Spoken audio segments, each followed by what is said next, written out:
Hello? Hello? Yeah.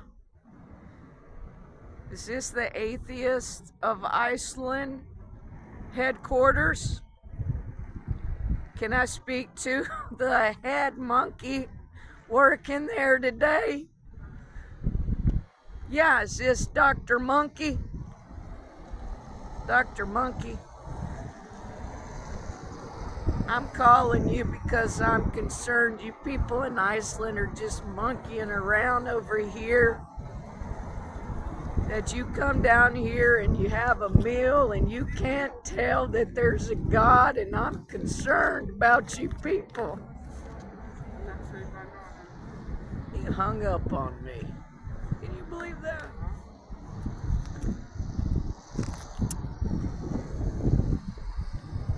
Seriously.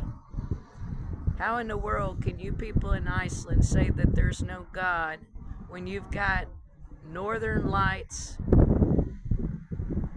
you've got beautiful volcanoes, rocks, the sea,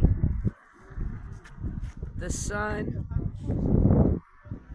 Every building has a builder. That is common sense.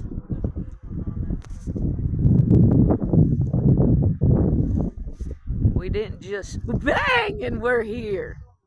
Praise God. We give you glory, God, for Iceland today. The Bible says if we don't praise Him, the rocks will cry out.